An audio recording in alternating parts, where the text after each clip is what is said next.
T'es quand même pas pessimiste, mon camarade. Bon, d'abord, merci à toutes et à tous de m'avoir invité.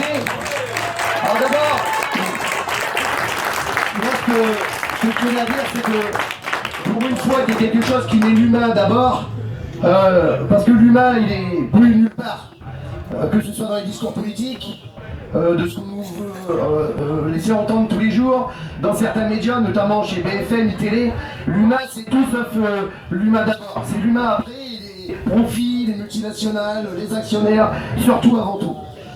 Moi je ne vais pas vous expliquer tout le combat des gougers. J'entendais un camarade qui disait très justement que la lutte organisée, c'est la seule chose qui les fait reculer. Nous, quand on a démarré le combat en 2007 chez Goodyear, pour refuser la fermeture de notre usine, personne n'aurait mis 10 centimes d'euros sur la table pour dire qu'en 2014, on sera encore debout. Et si on a pu se battre 7 ans contre la multinationale la plus puissante du pneumatique dans le monde, c'est parce qu'on avait derrière nous 1173 salariés unis comme les 5 doigts de la main. C'est-à-dire qu'ils avaient compris que pour eux, il fallait absolument miser tous les œufs dans le même panier et arrêter de diviser les voix des salariés, puisque à chaque fois que les syndicats se partagent les voix des salariés, c'est des avantages pour les directions d'entreprise qui ne cessent de dire diviser pour mieux régner. On a un travail à faire dans les entreprises. Un syndicat d'entreprise, c'est pas prendre l'argent du CE pour acheter des pistaches, des cacahuètes et des pommes de terre. Non. Parce que bien souvent, ce qui fait défaut dans une entreprise, c'est aussi qu'on a des militants qui bien souvent oublient le rôle du militantisme en tant que tel. Et c'est vrai que, comme l'a dit Charles tout à l'heure, moi je suis pas pour dire que tout va se décider d'en haut. Mais rien ne peut être freiné non plus d'en haut. Il faudrait juste trouver le juste milieu et le bon équilibre entre penser débilement que c'est d'en haut que tout peut partir. Mais on peut aussi se poser la question, quand on a des lignes plus claires, avec des discours plus clairs, avec un objectif plus clair, on peut certainement embarquer beaucoup plus de monde avec nous dans la rue. Donc moi je suis très positif sur cette tendance qui se passe aujourd'hui. Depuis la condamnation du 12 janvier, la condamnation c'est 24 mois de prison, 9 mois ferme, et c'est surtout 5 ans de mise à l'épreuve. Moi ce qui me fait plus chier, c'est même pas les 9 mois de prison ferme, c'est surtout ces 5 ans de mise à l'épreuve où la juge termine en disant « Si j'ai à vous revoir pour une quelconque affaire, les 24 mois, je vous les mets dans la gueule direct. » Et donc, on nous fait passer un message, pendant 5 ans, on ferme notre gueule, on va s'occuper gentiment de nous. On trouvera bien, un jour ou l'autre, une merde, une merdouille ou un début de quoi que ce soit pour dire « Vous avez une fois encore franchi la ligne blanche, monsieur Romain, dans vos propos, dans vos interviews, peu importe. » Moi, ce que je regarde aujourd'hui, c'est que on n'a pas attendu d'avoir Front National pour avoir des fachos au pouvoir. Parce que là aujourd'hui c'est un état de fachos. C'est des fachos. Des fachos. C'est des fachos. Et prendre des décisions qu'il est en train de prendre. Massacrer la gueule des gamins. J'étais ce matin en train de regarder tranquillement la téloche. Et qu'est-ce que j'apprends? Qu'à Rennes, un gamin de 18 ans est écroué et condamné à la prison. Et tout ça sous nos yeux. Et aujourd'hui, dans toutes les manifestations, c'est provocation sur provocation, on cherche le dérapage systématiquement, et les médias ne cherchent qu'à retenir une seule et même chose. On est tous des bandits, on est tous des voyous, des casseurs, des sauvages. On n'est pas là pour manifester contre une loi, on est là pour péter la gueule aux flics. Or, on sait tous qu'aujourd'hui, le système qui est mis en place dans les manifestations, où moi par exemple, place de la Nation, il y a 10 jours, j'étais encerclé par des mecs de la BAC, des centaines de mecs dans la BAC, dans les manifs, qui viennent avec des t-shirts CGT, des badges CGT, et qui déglinguent tout, et qui emmènent avec eux effectivement quelques petits casseurs. Mais les plus gros casseurs, ce sont ceux qui sont payés par l'État pour foutre la merde. C'est scandaleux. Viennent décrédibiliser un mouvement social d'ampleur qui est en train de mettre dans notre pays. Enfin, nous disait Charles tout à l'heure, on ne dit pas assez souvent, la loi de conneries. C'est pas la loi d'El Khomri. El Khomri, c'est un prête-nom, certes, bien payé qu'on comme un manche à balai, mais ça n'empêche que la loi El Khomri, c'est la finalisation d'un processus européen. Portugal, Italie, Espagne, Grèce, Allemagne, Angleterre, et maintenant la France. Et bien ils iront se faire foutre. Nous ne l'accepterons pas. Nous ne pouvons pas plier. Nous ne pouvons pas céder. Alors, quand ils s'aperçoivent que des Wama, il n'y en a pas qu'un, il y en a d'autres des Wama. Moi, j'ai fait le Tour de France, je suis allé rencontrer mes camarades à Marseille. Hier, j'étais chez vous, moi j'ai fait une nuit debout hier soir. Un peu moins debout vers 2h du matin. J'ai fait une nuit debout. Je ne me souvenais plus que chez vous, il y avait des cultures particulières, mais c'est aussi à Marseille et à Limoges, à partout, j'ai une culture particulière. Et les lendemains sont généralement très difficiles. Mais avec quand même, je repars tout le temps avec beaucoup d'espoir, parce que partout où je passe, partout les gens disent, eh ben voilà. Voilà ce que nous on pense, voilà ce que nous on doit faire. Alors il n'y a pas un discours divin, il n'y a pas une personne divine qui va se lever.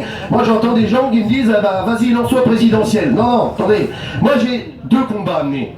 Le premier combat c'est faire en sorte que moi et Hassan, qui est là en train de vendre des t-shirts, n'oubliez pas d'acheter votre t-shirt, parce qu'on a aussi besoin de soutien, comme le disait Charles tout à l'heure, militer aujourd'hui et se battre comme on se bat. À chaque fois on est à Paris, prendre un bus pour aller manifester, pour montrer notre bouille à Paris, parce que je pense que Paris c'est là où ça se passe, et c'est là où les décisions sont prises, c'est important d'y être, ça nous coûte du blé.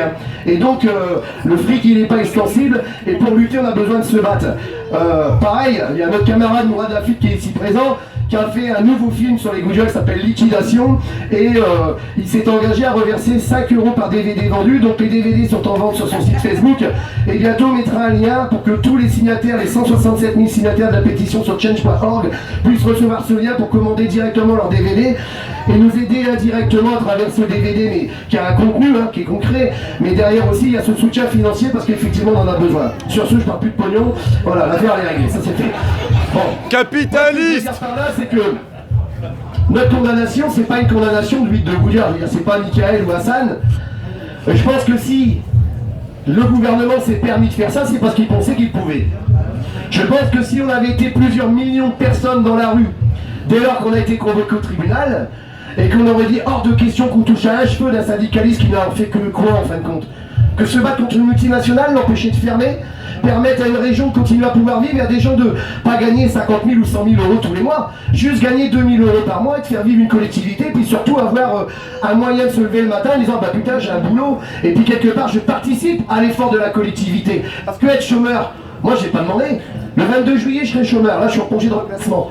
Un congé de reclassement qui m'a été détruit. Puisqu'aujourd'hui j'ai dit à la direction, c'est pas possible que je sois en congé de reclassement, alors qu'aujourd'hui je suis en train de me battre tous les jours pour éviter d'être condamné à une peine de prison. Et qu'est-ce qu'ils disent? C'est pas nous.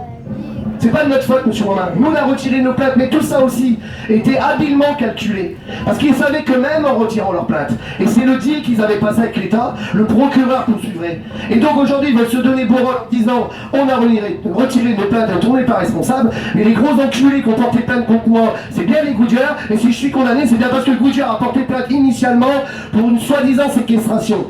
Et je peux vous faire la démonstration en quelques minutes que ce n'est pas une séquestration. C'est nous qui avons été séquestrés par cette direction. Ils ont monté un piège et on s'est fait baiser. Comme les mecs d'Air France se sont fait baiser. Parce que ce qu'ils recherchaient, en réalité, c'était simplement de montrer à la presse que chez Goodyear, comme à Air France, c'est des bourricots qui en face d'eux. Des mecs qui veulent en découdre, et avec la direction des forces de l'ordre. Et quand moi je suis arrivé dans cette salle, ce lundi matin, à 10h, et que j'ai vu deux cadres, qui sont certes relativement cons, mais pas suffisamment au point d'aller s'enfermer et se mettre dans une salle, pour effectivement, si demain, ils savaient ce qu'ils allaient annoncer au mec qui partirait son pognon, ils connaissaient bien que le résultat de la colère, c'est qu'ils seraient enfermés dans cette salle. Et dans Air France, quand vous prenez le scénario, il n'y a pas un cas dirigeant dans notre pays qui n'est pas formé au conflit. Gestion des conflits, des formations qui coûtent 15 000 € pour des brouettes certes, mais qui coûtent 15 000 €. Et ils savent une chose, c'est qu'on ne rentre jamais dans une salle où il n'y a pas une porte dérobée. Et on met des voitures de grosses cylindrées à la sortie des portes avec des chauffeurs privés. Et dès que ça part en couille, on se barre et on se tire. Et ben les mecs d'Air France, les deux cadres, c'est les plus couillus du monde. Eux sont suffisamment cons pour dire bah nous on va aller les voir les 400 mecs en colère. On a annoncé quand même 2900 suppressions d'emplois. Comment on peut penser une seule seconde que ces deux cadres se trouvaient en disant mais moi maintenant j'y vais, je discute avec eux? Non, non. Tout ça avait été savamment organisé. D'ailleurs, l'inspectrice du travail qui refuse le licenciement du camarade CGT chez Air France le dit elle aussi. C'est un complot. Et quand ils sortent devant les 400 mecs, ils obtiennent exactement ce qu'ils veulent. Une bousculade. Pas plus qu'une bousculade. Mais qu'est-ce qu'on entend parler sur tous les médias de France et de Navarre? Cette fameuse chemise qui occulte tout d'un coup les 2900 suppressions d'emplois chez Air France. Scandaleux. Une succession à peu de 10 000. Scandaleux. On oublie surtout de dire que quand Air France annonce le énième plan de restructuration, il fait 1,5 milliard de profit. 1,5 milliard. Et les médias, ça, effectivement, complètement oublié. Donc ce qui nous arrive, cette condamnation, c'est la condamnation de tous ceux et celles qui veulent relever la tête. On veut faire passer un message où vous fermez votre gueule et vous rentrez gentiment chez vous et vous nous laissez faire ce que l'on a mis en œuvre depuis 40 ans. Parce que ce qui nous arrive en France aujourd'hui, c'est pas avec l'arrivée du beignet, la Hollande. Ça fait des années, ça fait 40 ans qu'ils nous le préparent. Ça fait 40 ans qu'ils arrivent avec leur projet, avec effectivement aujourd'hui une loi européenne qui viendrait détruire la code du travail. Mais quand même, on peut leur opposer les arguments. Et moi j'en ai un. En 2007 jusqu'en 2014, le code du travail a protégé les salariés d'Aliénor, sauf qu'en 2014, ils ont utilisé à la fois un rapport d'un cabinet d'expertise qui est connu notamment dans la CGT pour fermer notre usine. Mais c'est pas avec moins de code du travail qu'ils nous ont virés, c'est avec le même code du travail que nous défendons aujourd'hui. Donc aujourd'hui, non seulement il faut revendiquer qu'on ne doit pas mettre la loi El Khomri en place, mais qu'on doit avoir plus de protection, parce qu'on gagne au prud'homme, on gagne en appel, on gagne en cassation. Et les juges viennent dire licenciement illicite, fermeture abusive, plan social qui n'est pas à la hauteur, entreprise et grands groupes qui fait des profits. Mais il est trop tard, parce que même quand on gagne, l'usine est fermée et les emplois sont toujours supprimés. Il faudrait une loi, comme l'avait promis ce candidat qui est devenu le président, qui empêche les licenciements avant qu'ils aient lieu, et non pas une fois qu'ils ont été mis en œuvre. Parce qu'une fois qu'on a fermé l'usine, comme le dit le camarade, on la dépouille. Certes, au tribunal, on peut démontrer assez facilement, si on a des juges qui ne sont pas pro-patrons, que effectivement c'est un arrangement d'une multinationale pour délocaliser dans des pays à bas coût de manœuvre, mais même quand on a gagné, on a perdu. Parce qu'on n'a plus que nos yeux pour pleurer.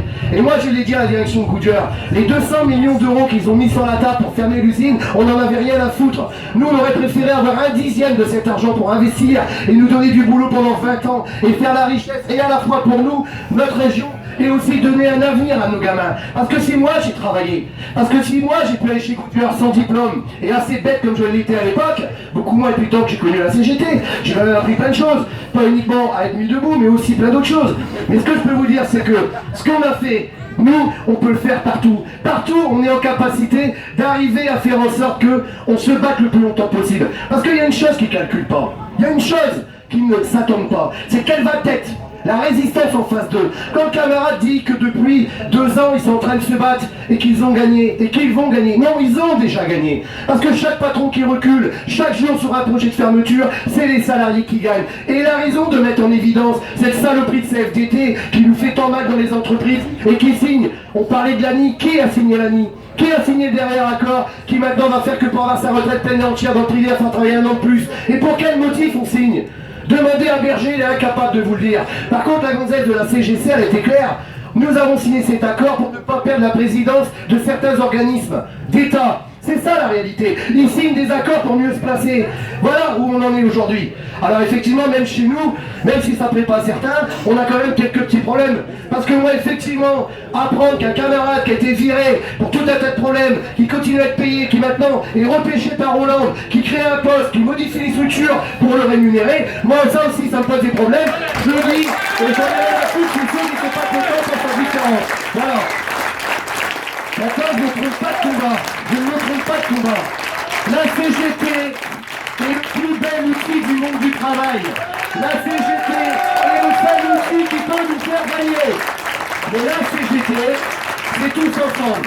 C'est pas une personne en haut et les autres qui écoutent. On est tous responsables. Et moi, je prends ma part de cette responsabilité quand j'indique directement aux responsables de la Confédération, voilà pourquoi moi je pense que ça dysfonctionne. Il n'y a rien de mal dans une démocratie syndicale d'être en contradiction avec ceux qui peut-être ont oublié un certain nombre de choses. Moi, pour moi, la lutte des classes, c'est pas un gros mot. Par contre, ce qui m'arrive aujourd'hui, ce qui arrive à d'autres camarades partout en France, c'est la justice de classe. Parce que celle-ci, elle existe. Et elle nous en met plein la gueule. Et quand je vois que dans les manifestations, aujourd'hui, on arrête des gamins, on leur fout sur la gueule, on pète des portes dans certaines organisations syndicales, on dilapide tout, on broie tout, on retire tout. Quand on est venu me chercher chez moi, quand on m'a mis en garde à vue une première fois, devant les gamins, parce que là aussi, là où effectivement ils sont perfides et ils sont complètement maboules et qu'ils savent pertinemment que s'ils n'arrivent pas à nous atteindre, nous, les durs à cœur de syndicalistes, eh bien ils vont s'en prendre à nos familles. Parce que venir soit remettre une convocation à une confrontation chez les keufs, Il pourrait très bien venir quand les gamins sont à l'école. Ah bah non, on vient à 5h, 5h15, quand les gamins sont de retour de l'école, que tous les autres jouent dans le quartier, pour démontrer que le papa ou la maman c'est des voyous, comme les camarades à Marseille de chez Casino, qui moi m'avaient hérissé le poil. On les fout en garde à vue 3 fois de suite, parce qu'il y a un inventaire avant une grève et un inventaire après la grève qui dit qu'il manque un paquet de cacahuètes et un Kinder Surprise. Et on les met en garde à vue 3 fois de suite et on les convoque pas comme ça, on leur envoie, on leur signifie leur convocation par des caches chez eux. Et qu'est-ce qu'on leur dit à la fin? Nous, on vous tiendra jusqu'au bout, jusqu'à temps que vous nous donniez le nom du monsieur là-bas, qui était le coordinateur de cette grève. Parce que ce qu'il voulait, c'était la tête du camarade. Et ben c'est partout pareil. Mais qu'est-ce qu'ils croient? Ils croient que parce qu'ils nous ont mis au tribunal, parce qu'aujourd'hui ils veulent nous condamner, qu'on va fermer notre gueule. Eh ben non, non on la fermera pas. Parce que ce qu'on a fait nous, on n'a rien fait de mal. Alors bien sûr, on fera pas les plateaux de télé en faisant un bouquin en disant mais un coup de pas, j'ai détourné de l'argent, je savais pas, je recommencerai pas. Comme tous ces enculés de politiciens qui se foutent de notre gueule depuis des années, qui font la une des médias, qui passent pour des héros, alors ceux qui sont en train de dilapider notre pays. Pourquoi? On va faire clair. Je suis pas avec ceux qui disent que ça fait bien longtemps qu'on n'a pas gagné. Moi je pense que partout en France on gagne. Malheureusement on gagne chacun de notre côté. Il y a plein d'entreprises, il y a plein de corporations qui gagnent. Mais il faut arrêter de gagner chacun de son côté. Il faut qu'on gagne tous ensemble. On n'a pas le choix. Ceux qui nous attaquent tous. Ils nous attaquent pas chacun de notre côté. Bon après, ils nous prennent que pour des cons. On débloque le point d'indice pour certaines personnes en disant bon, on va les isoler. Là on file une petite prime de 800 € à certains. On essaye de laisser croire aux étudiants qu'ils vont être mieux traités demain. On se fout de notre gueule. Parce que si la loi de Khomri elle passe, c'est l'annulation pure et simple du motif économique des licenciements. Et donc, il n'y a même pas lieu de plafonner les indemnités aux pauvres dames, ça n'existera plus. C'est une loi qui est faite pour le patronat et qui partout où elle est passée a fait des centaines de milliers de chômeurs supplémentaires. Alors bien sûr, on nous dit, la France a un problème de structure majeure dans le chômage. On est dans le chômage depuis des années. Mais aujourd'hui, dans les autres pays où il y a eu 2 points d'indice en moins sur le chômage, c'est que du travail précaire, des gamins qui gagnent 400 € par mois, des gamins qui sont chez leurs parents alors qu'ils bossent. C'est pas ça qu'on veut pour nos gamins. Pour moi, la modernisation, le modernisme, c'est pas d'avoir moins que mes anciens, c'est d'avoir plus que mes anciens. Et il y a de quoi satisfaire nos revendications. Alors ceux qui pensent, et notamment Valls, parce que ce qui nous arrive, ça ne vient pas d'un petit procureur d'Amiens qui a pété un fusible un matin en disant je vais leur faire une première, je vais leur foutre 24 mois de prison dans la gueule. Non, non, c'est Valls. Parce que le travail qui a été fait chez nous, d'arriver à nous faire passer de syndicalistes pour la lutte du travail à des syndicalistes devenus d'un coup fumés complètement et qui tapaient sur la gueule des CRS, c'est provocation sur provocation chez Social. Jusqu'à un matin du 3 mars de 2013, où j'entends Valls sur BFM TV en direct avant notre manif dire il y a une manif au siège social de Goodyear, j'ai les yeux rivés dessus et je prendrai les mesures qui s'imposent.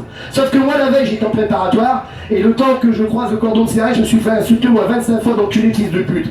Et là je me suis dit là ça va chauffer le lendemain matin. Ça faisait quand même 7 ans qu'on se battait. Et quand je suis arrivé le matin, j'ai pris la parole, j'ai dit à tous mes camarades, faites gaffe, ils sont venus pour vous provoquer. Parce que tant qu'on restera tranquille et qu'on ira au tribunal gagner, on les met dans la merde.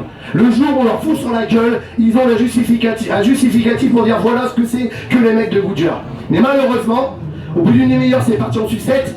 J'ai voulu sortir, il y a un CRS qui m'a gazé à bout portant, qui m'a mis un coup de tatane. J'ai pas pu me relever, arriver dans la foule parce qu'il gazait tout le monde. Et quand je suis arrivé, il y avait 9 blessés d'un côté, 11 de l'autre. Bon, je vous dis clairement, on était assez fiers d'avoir gagné, les 11 c'était de l'autre côté. Encore on était fiers quand même. Voilà, et donc à partir de ce moment-là, criminalisation d'action syndicale, on est allé au tribunal, rapport de l'expert qui dit qu'il fallait fermer l'usine, tout le monde se dit mais quel est l'intérêt d'un cabinet d'expertise comme Alpha Conseil de faire un rapport d'expert pour condamner une fermeture d'usine? Moi-même je me suis posé la question, sauf que j'étais à milieu de penser que Alpha Conseil c'est pas que de l'expertise, c'est aussi un cabinet de reclassement, un cabinet de redynamisation du bassin de l'emploi. Et donc le cabinet Alpha Conseil qui a pris 200 000 € pour faire l'expertise sur 700 pages en 14 jours pour dire qu'il fallait fermer l'usine, a placé son cabinet de reclassement. Ça s'appelle la SODI. La SODI, aucune obligation de résultat. Résultat, petit chèque de 40 millions d'euros. 40 millions d'euros au passage. Et quand vous regardez chez Alpha Conseil, sa branche la plus profitable, c'est la branche de reclassement. Sauf qu'il ne reclasse personne. Il permet juste aux multinationales de venir dire peut-être on a fermé l'usine, peut-être on est des petits enculés, mais peut-être aussi on est des gentils patrons parce qu'on a quand même mis 40 millions d'euros sur la table pour essayer de reclasser les bandits de la CGT et tous les salariés qui vont avec. Voilà la réalité, c'est qu'aujourd'hui chez nous il y a 800 chômeurs et en plus ils veulent nous mettre en tôle, donc la double peine. Perdre son boulot et en plus aller en prison. Donc moi je leur dis tout net, je n'irai pas en prison, je n'irai pas. Je n'irai pas. Je n'irai pas parce que j'ai rien fait. Ah, j'accepterai même pas de rappeler chronique, une petite sanction, non, c'est la relax ou rien. On doit être relaxé. Si les gougères ne sont pas relaxés, ça ouvre une boîte de Pandore énorme qui donnera suite à des jugements qui pourraient peut-être nous amener jusqu'au peloton d'exécution. Parce que putain, il déborde d'énergie, c'est quoi. Alors, on voit notre beignet préféré qui va partout en Europe et qui dit ça va mieux en France, ça va mieux. Mais ça va mieux pour qui? Est-ce que ça va mieux pour les salariés de votre région? Est-ce que ça va mieux pour les mecs à Marseille? Est-ce que ça va mieux pour nos chômeurs? Est-ce que ça va mieux pour tous ceux qui sont en train de crever aujourd'hui et qui se posent le matin la question suivante, qu'est-ce que je vais devenir socialement? Non, ça ne va pas mieux. Ça va mieux pour les multinationales, ça va mieux pour les puissants de ce pays, et ça va surtout mieux pour Hollande, il a pris 30 kilos depuis le début de son mandat. Et avant la fin, il va encore reprendre 10 kilos par an, et il veut se représenter, mais il va finir obèse. Battons-nous pour pas qu'il grossisse. Faut qu'on voit ça dehors, bordel de merde. Alors oui, il y a une question qui va se poser. Et on fait quoi après? Une fois qu'ils sont dehors, on fait quoi? Parce que il y a un autre danger qui est en train de monter, et notamment dans votre région, le Front National. Le Front National qui aujourd'hui a pris la place de tous ceux qui ont cru à certains temps qu'on pouvait laisser les usines, les sorties d'usines sans personne, qu'on pouvait faire des promesses et puis après bon, on dira allez, on reviendra 3 mois avant la prochaine élection pour leur faire encore des promesses. Il y a des endroits où des camarades se battent, et moi j'ai beaucoup d'admiration. Et je dis que si partout c'était comme ça, il n'y aurait pas de Front National à la porte de notre pays, bordel de merde. Parce que le rôle d'un élu, c'est de faire son boulot d'élu. Il est là le problème. Alors, le Front National aujourd'hui, il a un candidat, le meilleur, Hollande. C'est le meilleur candidat du Front National. Parce qu'Hollande, il ne rêve que d'une chose, c'est qu'au premier tour, il y a un Front National qui soit suffisamment fort pour faire en sorte qu'il nous ressorte le Front républicain de les couilles en disant ah bah votez tous sauf Marine Le Pen pour que les gens aillent courir comme dans les Hauts-de-France. On est sur les Hauts-de-France maintenant nous, hein, j'avais oublié. Hein, on est les Hauts-de-France les mecs. Dans la merde mais Hauts-de-France quand même, avec un mec qui s'appelle Xavier Bertrand qui chiale à la tribune de ça, ah je suis de gauche, et pleurer tellement ça lui faisait mal aux sions, c'est tout. Parce qu'il n'est pas de gauche, il en a parlé de la gauche Bertrand. Bertrand il est d'extrême droite quoi. Voilà. Alors après, il y a des candidats qui se déclarent à droite tous les jours, allez un par jour, Morano, allez tac, j'en passe. Et alors eux, ils ont compris une chose.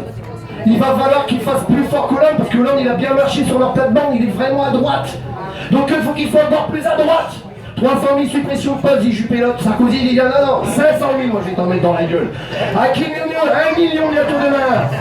Et on va nous laisser croire que le peuple français est suffisamment con pour voter pour des abrutis comme ça, qui, soit dit en passant, devraient tous être en prison. Copé, il devrait être en col, Juppé devrait être en col, Sarko devrait être en col, et ces mecs-là, ils aillent nous gouverner, mais qu'ils aillent se faire enculer, voilà.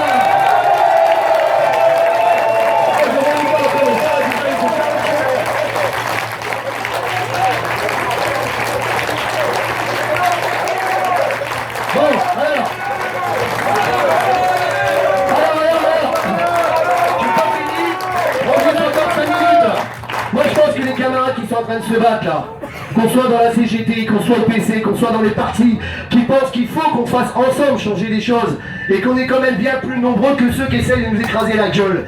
Je pense qu'il faut qu'ils soient soutenus, comme nous avons été soutenus aussi à Amiens, parce que c'est très important d'être soutenus par la population locale. Ça aussi, ça fout les fous au patron des multinationales. Et que les camarades qui ici mènent des combats qui sont uniques dans notre pays, où effectivement des hommes et des femmes qui ont pris le pouvoir de la politique assument enfin leurs responsabilités et se mettent face à un État fascisant et fasciste. Ça, je trouve ça exceptionnel, et c'est aussi pour ça que j'étais là aujourd'hui, pour leur dire en face, bravo mes camarades, parce que c'est partout la politique, et me n'avez qu'autant de conviction, on va y arriver, on va y arriver. Alors il n'y a pas besoin de réécrire un programme, il n'y a pas besoin de réécrire le monde. Tout simplement repenser à ce qui s'est passé en 1936. En 1936, quand les camarades se sont levés en disant patron, toi tu vas te faire foutre, moi je vais en congé. Le patron dit mais t'es malade, j'ai pas de foutre en congé payé, je vais crever. Nous on a obtenu des avancées exceptionnelles, il n'y avait pas internet, il n'y avait pas Facebook, il n'y avait pas tous ces trucs à la con qui font croire à certains que parce qu'on tweet ou parce qu'on signe une pétition sur internet, on va changer le monde. Eh ben non, ça c'est important, les moyens il faut s'en servir pour mobiliser. Alors on sera présent le 17 et le 19 à Paris. Moi, ce que j'attends maintenant, c'est qu'il y ait une grande journée d'action nationale unitaire sur la capitale. Je pense que les décisions sont prises là-bas. Il faut absolument qu'on aille leur foutre sur la gueule là-bas. Parce que, effectivement, il y avait 1 million passé de camarades dans les rues le 31. Moi, j'avais rarement vu autant de monde à Paris malgré cette pluie battante. Et je me suis dit quand même que ceux qui disent qu'on n'y arrivera pas, ils sont à côté de leur tombe.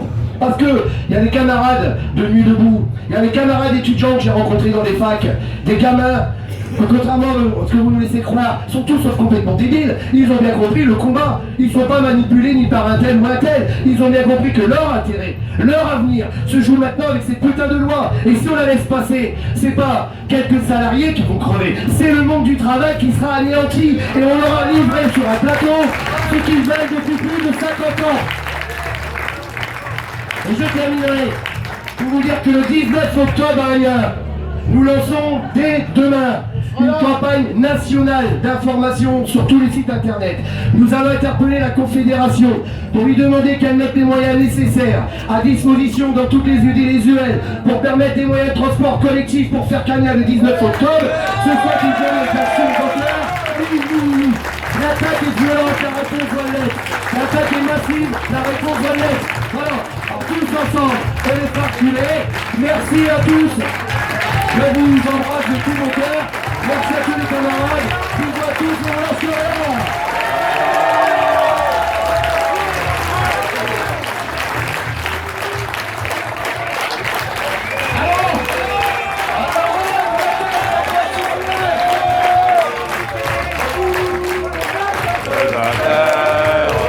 Debout les forçats de la faim, la raison dans son cratère, c'est l'éruption de la fin.